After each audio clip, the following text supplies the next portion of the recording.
Pleasure to introduce Renee King-Sonnen. She's going to be talking about her journey from cattle rancher to sanctuary founder, a 10-year epic journey. Congratulations on your 10-year anniversary. Renee King-Sonnen, founder and executive director of Rowdy Girl Sanctuary, became a leading voice in animal rights activism after rescuing her husband's Texas cattle herd from slaughter. She shares their journey from ranchers to vegans at events worldwide. After their story went viral on CBS Evening News in 2016, Renee won Veg News' Vegan Rookie of the Year. Is that even a thing? And gained international recognition. Featured in podcasts, documentaries, and media outlets, Renee appears in the documentary Rowdy Girl, which premiered at Hot Docs in 2023, and is now screening nationwide. It's an amazing documentary. Please don't miss it.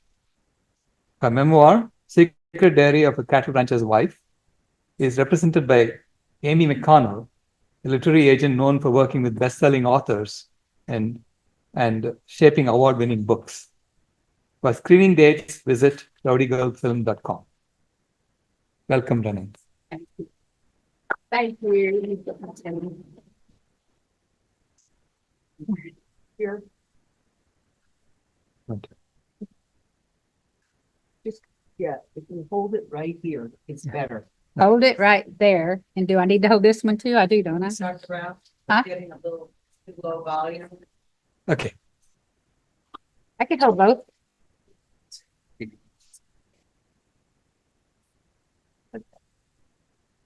All right, we're getting there. I just want to make sure, since I know I'm going to try to get through this. It's so good to be here with all of you. And Yeah.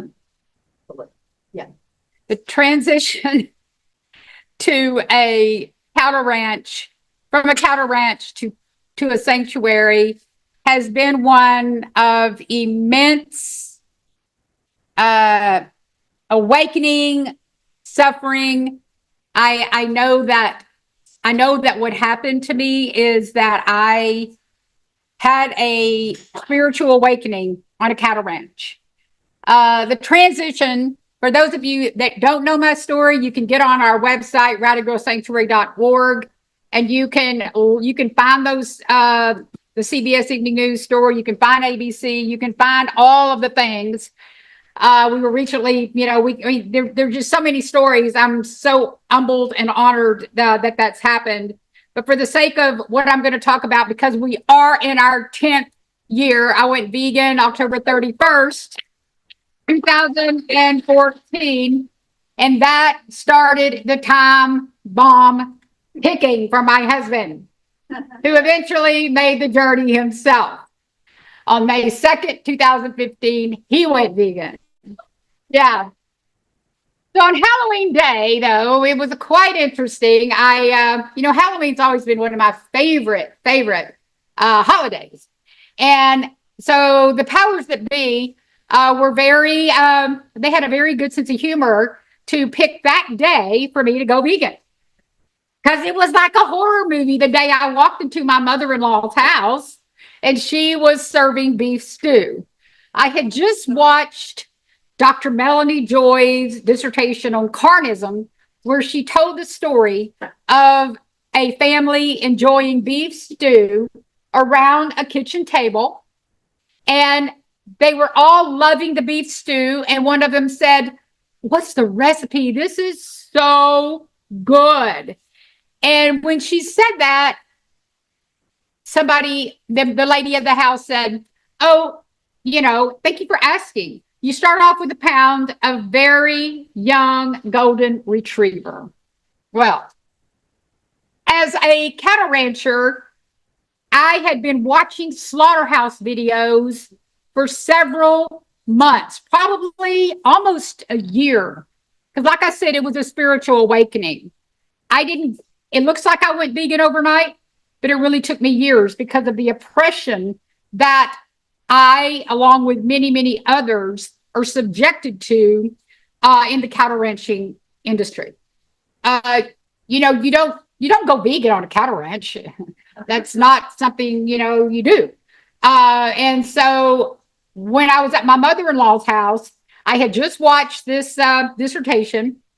And when Dr. Melanie Joyce said, you start off with a pound of very young golden retriever, I lost it, along with all the people there on screen. All the people on screen wanted to spit their food out. I was like, oh my God. And the next thing you know, my husband's coming in. Renee, we got to get ready. We got to go to my mother's house. We have a big Halloween event over there. And so I listened to the rest of it, and she said, just kidding you, it's really a cow. But unfortunately, nobody could resume eating because they thought they were eating a puppy dog. So what was the difference? It was just the dead flesh, right? So when I was on my way to my mother-in-law's house, now, you have to picture this moment. For the last 4 or 5 years, I had been, unbeknownst to me, transitioning. I didn't do it on purpose. Rowdy Girl was my vegan advocate. And I was like in a state of horror and shock over what I had just seen, because I had watched slaughterhouse videos for about a year leading up to this moment, because I was trying to figure out how to do the wrong thing the right way. I spent a long time trying to do that. The humane way, all those humane lies, I really believed them. I was trying to figure out how to crack that code, to be humane. I was that person as a cattle rancher trying to be humane and all of it.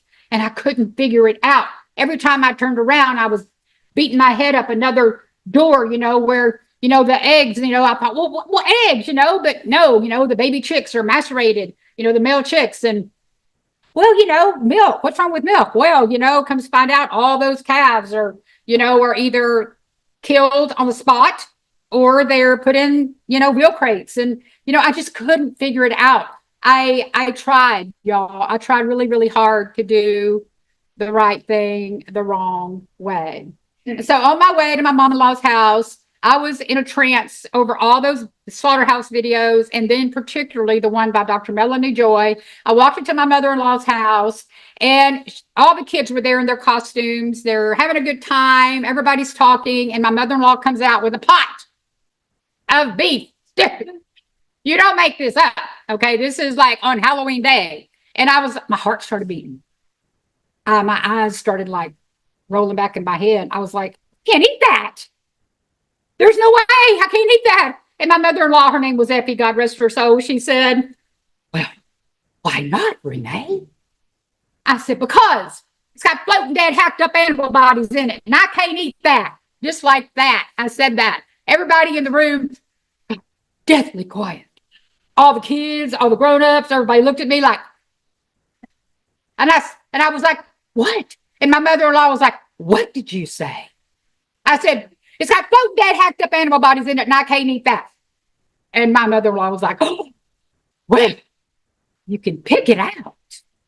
And I was like, no, there ain't no more picking it out for me. I slid down that vegan rabbit hole. At that moment, I didn't know I was going vegan, but on Halloween Day, I made the plunge. And from that moment on, it was her story. But forget history, okay? It was her story. Yeah. So I started challenging everything about my husband's business of cattle ranching. I started challenging all of it. And so if you can imagine going from that moment to being in the truck with my husband, here I am. I didn't know I was going vegan, y'all. I never planned to go vegan. It wasn't like, I think I'll go vegan on Halloween and screw my husband's life up today. It was like all those years. My husband and I remarried in 2010 for the second time. And from 2010 to 2014, I was gradually going vegan, not knowing it, because I was having an awakening on a cattle ranch. So when I went home that day, Tommy was furious with me. Renee, I said, and all I could say was, you're not eating any meat in this house anymore. There's no more meat. There's no more cheese. There's no more dairy. And I got home and I started taking it all out. I said, by God, we're going to have a funeral for all these deer heads. You get them deer heads off. We had deer heads everywhere. You talk about deer heads, you talk about mule heads, moose heads, whatever kind of heads we had. We had all kind of heads in our house. We even had a hallway I called the Horny Hall, affectionately, but it was full of horns. It had horns everywhere. And I used to be like, oh, it's the Horny Hall, you know. And I was like, all I could see when I walked in my house that day was suffering. I ducked my head and I went through the house because all of a sudden my insides were on my outsides. It was as if everything I had ever been holding down and didn't know I was holding down was suddenly rebirthed on the outside of me. And I could not stop it. I couldn't stop the feelings. I couldn't stop the sadness. I couldn't stop the depression. I couldn't stop the anger. I was overwhelmed with so much emotion. I know all of you out there that understand this feeling know what I'm talking about. It's like once you go vegan for the animals, really ethically, there ain't no going back.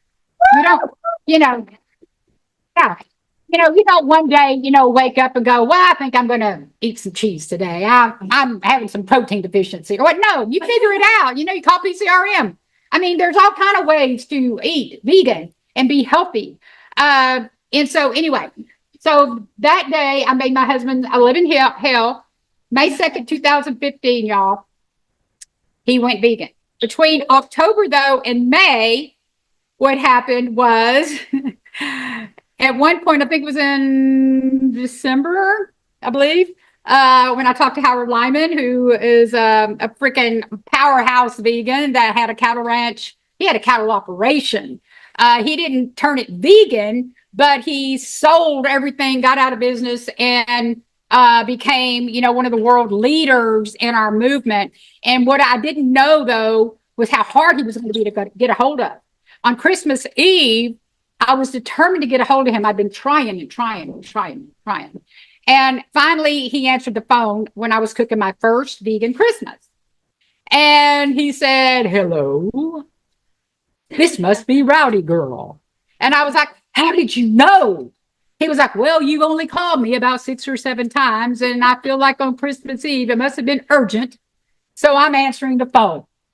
And so I went into this long spiel about how horrible my husband was and everything. And he listened to me go on and on and on. I was calling him a murderer, all the things. And bless Howard Lyman, he was such a jewel. After about 6 or 7 minutes, he said, are you finished? And I said, yes. I was waiting for him to just tell me how right I was. He didn't. He was like, well, don't you think you ought to be giving your husband the same love and compassion that you're giving them animals? You could have heard a pin drop from me. I was like, oh, whoa, but he said, no, you be an example. And I was like, oh, I mean, I swallowed hard, And he was my very first example of the way I needed to be as a vegan. Jeannie Westfall is my first vegan friend. I met her on November 1st. Because I got online and I began searching frantically the day after I went vegan for vegan friends. I didn't have a vegan friend except for Rowdy Girl. And I was like, well, so I found a vegan registry. It's called the Global Vegan Registry. It really is out there. It's a thing. And I found it, and Jeannie Westfall, God bless her, she was up at like, I don't know, it's like 2 or 3 in the morning. I was like, I couldn't sleep, nothing. I was buzzing. And she was on there and we started chatting. Next thing you know, she gave me her phone number and I'm crying. I'm like on the phone crying to this woman I did not know. And she had been vegan like 20 years. And she was listening to everything. And she says, Renee, oh my God, I feel like I'm witnessing history. And she was. I didn't know that. And she started giving me all these videos to watch, all this stuff to show my husband. And she said, you need to start a blog. And so I blogged. So that is when Secret Diary of a Cattle Rancher's Wife was actually thought up. Woo! That's been in there. So I started this secret journal on Facebook. Tommy didn't know. And on that journal, I was like frantically trying to figure out how I was going to buy my husband's cows, how I was going to save them all from slaughter, and everybody on the vegan movement, all of a sudden, they all just started coming on, vegans everywhere were coming on this page. And I was like, all of a sudden I went from being a cattle rancher to having vegan friends. And they were trying to figure out how to help me. Kip Anderson was one of them. Y'all, Kip Anderson, the founder of Cowspiracy and Christspiracy and all the spiracies, What the Health and Seaspiracy. And now, he joined our board, 10 years ago. He's been on our board ever since. But back then, I didn't know him. He was just Kip. I didn't know Kip. And anyway, he contacted me. He heard about what I was trying to do. He contacts me and he says, can you tell me more about what you're trying to do? And I told him everything. And he said, okay, this is what I want you to do. I want you to get on Indiegogo. And I want you to do like I did, and you buy them your husband's cows using Indiegogo, and this is how you're going to do it. This is how I did it to fund Cowspiracy. And so I did what he told me. And I had another host of friends helping me too. And in less than 4 months, I bought my husband's cows. Woo! Yeah. The vegan movement helped me buy my husband's cows. In fact, my next door neighbors didn't even know I was doing what I was doing. California did. Hawaii did. Canada did. But my next door neighbors, none of the cattle ranchers around me knew at the time what we were doing. But everybody else out there did. But during that process, before I went vegan, I told my husband, you take them cows up the road one more time. I did this out in the middle of the pasture. I will follow you. I will take your credit card. I'll go up to that sale barn and I'll buy them all back with your credit card. I promise. And he looked at me. He took his hat. He stumped it down on there. Renee, you get out of my business. And I was like, this is no longer a business. These cows are my family and you will not over my dead body. And I was serious. And I became that activist that he would absolutely, the ones that, are your worst nightmare. I became that person for my husband. And y'all, and so, and on May 2nd, 2015, it became official. That's when I bought my husband's cows. So that is the actual date of the actual date of our nonprofit is February 20th, 2015. It took a little bit for the paperwork to catch up to the actual event. And then from there going forward, we've endured 3 major floods. We've endured what we call the Memorial Day flood in 2016, the Tax Day flood in 2015, the Tax Day flood in 2016, and then 2017, the flood of Hurricane Harvey, which ultimately forced us to move our sanctuary to Welder, Texas. During those 3 epic floods, we became what my friend Jane Velez Mitchell coined for me, climate change refugees. I had never, ever heard that term before, but that is what we were. For 3 floods, I had to figure out how to evacuate animals before I could take care of myself. And I'm not talking about a few cats and dogs. I'm talking about big beasts like cows that weigh 1,500 to 2,000 pounds, lots of them. I think the first one we had I don't remember, 40 or 50. And, ultimately, we had, and eventually we had to evacuate 60-something cows, all chickens, goats, pigs, you name it, before we could ever even think of ourselves. And somehow, in the midst of all these trials, I used the very techniques I was showing y'all earlier today. The power of being, not doing.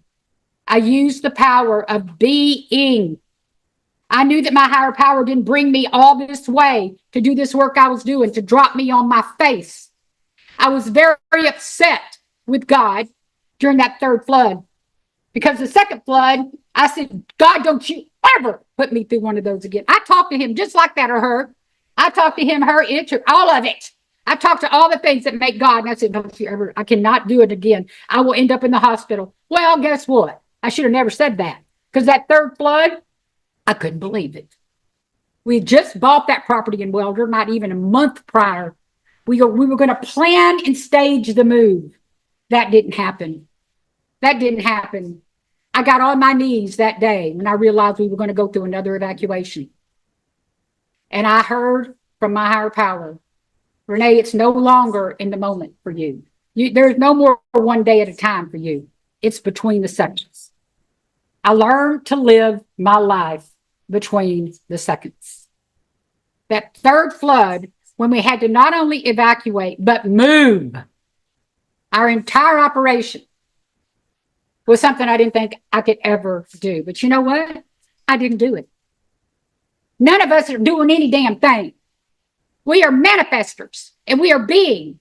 I found that power in me, and by golly, I moved forward every half a second into that power to save these animals, to save us, and to move Rowdy Girl Sanctuary into our next evolution, which was now in Welder. So that's where we are today. We are in Welder, Texas. And then while we were there, that's when Jason Goldman, the Rowdy Girl the Rowdy Girl documentary director, contacted me, and he began filming the Rowdy Girl documentary. He began filming the Rowdy Girl documentary on the tail end of all of that trauma for me. When you watch the documentary, you will see me at probably my worst physically. I am so glad that captured in time in the Rowdy Girl documentary is who I was physically during that time. It was hard on me, but I made it through. And that documentary is doing really good stuff. In fact, we'll be at Texas A&M next Friday with Allied Scholars for Animal Protection, Dr. Faraz Harsini's awesome nonprofit. And we'll be presenting the documentary there. And my husband, the cattle rancher, gone vegan, will be there with me. At Texas A&M. Y'all, I have a whole story about Texas A&M that I can't even go into at this moment. But that's about the documentary. You can go to rowdygirlfilm.com and learn more about that. And also, 3 years ago, we started our medical treatment facility fundraiser. It's called Time to Thrive. And for 2 years in a row, we have exceeded our goal to build one of the greatest state-of-the-art medical treatment facilities for aging bovine or cows, period. We are determined to have a facility where we do not have to take cows in a trailer to large animal vet hospitals that call their departments food departments. I am done taking my animals to food departments. I'm so sick of having to train vets inside their facility that our animals are not food. They're our friends. And so the medical treatment facility is in its third phase this year. We are going to be building the lab. We are going to be building all the gates, all the chutes, all the things it's going to take to reroute, all of the animals.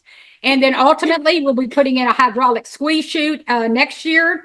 So many things going on to really help build the kind of enthusiasm that we need in the vegan community. So, because there's a lot of vets out there that are going vegan, and we want them to have a place where they can come and take care of aging bovine until the day they naturally die, not until they're 6 months and ready to eat. So, that's going on. So y'all stay tuned. Subscribe to our newsletter, to learn more about that. And then, of course, Rowdy Girl's extensive media coverage. Our transformation has captured national and international media attention from CBS Evening News, Veg News. We've established our voice in the movement through all of this publicity. I never once asked for it. I never once picked up the phone or sent out an email and said, hey, will you cover this story? The story, when you are in the flow of what you are supposed to be doing, a power greater than you will make it not only possible, but it is inevitable that power is going to be on the other side to grab your intention and your passion and push it out into the world. It's not even a crapshoot. It will happen that way. And that is what's happened. Our story has been translated in I don't know how many languages. It's been catapulted into all kinds of places in the media. I'm constantly contacted now for this, that, and the other on a blog. I can't do them all, podcast. I can't do them all anymore. I just can't, I have a whole social media team now. I have a marketing department. I have development consultant. I have staff. I didn't have all that when I started. It was Tommy and I. It was only us two. And this movement has grown into that. And then also, we, like I said, we're celebrating our 10th anniversary. We have the 2025 calendar back there. If you'd like to be part of that and take one of those home with you, let me know. And yeah, so I'm asked to speak all over on behalf of the animals. And we are building a community of supporters through our Rowdy Club. Our Rowdy Club right now has about 760 members, of which Dr. Rao, Rebecca, Jane, I think Kim is a member. I don't know who else. You're about, yeah, Danny's a member. Who else is a member? I don't know. If you're not a member, join us. You can join for as little as $5 a month, whatever you want to do. It doesn't matter what it is. Just join the herd. We are more powerful in numbers. And our sanctuary is not just a sanctuary. We have become a movement. Join us. Join the Rowdy herd. And finally, I just want to say that I'm very honored to be on the tail end of my book, Secret Diary of a Cattle Rancher's Wife, and of which Jane, who's behind the camera over here, was my muse, honestly. She heard every single chapter. I read it to her word for word. I think the only thing she didn't hear was maybe some at the ending or something, but I actually called her every single time because I was so nervous. She told me back when I was trying to write my book with a ghostwriter, it failed miserably. She said, Renee, you need to write that book. And I was like, me, I can write a song. I can write I can write on social media, but a book. And she said, yes, you write that book. So, and she said, when you're finished with the first chapter, call me, go start writing right now. And that's how she talked to me. She would tell me every time I talked to her about something, go write about that and call me. And that's how this book came to be. So anyway, right now I have a great agent. Her name is Amy McConnell. If you look her up, you will see her credentials. It's unbelievable, that girl. And also we are negotiating with a publisher at this moment. It's pretty exciting. So y'all stay tuned. Join the Rowdy Club. Subscribe to our newsletter. And thank you so much, Dr. Rao, for inviting me to be part of this impactful conference. Thank you. Question? Oh, okay. Danny said there's a question. We have a question from the chat from Michael. How was your husband's journey to veganism different and similar to your own journey? Repeat the question. Oh, yeah. How was my husband's journey similar or different than my own journey to veganism? Well, Tommy's a cattle rancher, multi-generational cattle rancher. His family had slaughterhouses.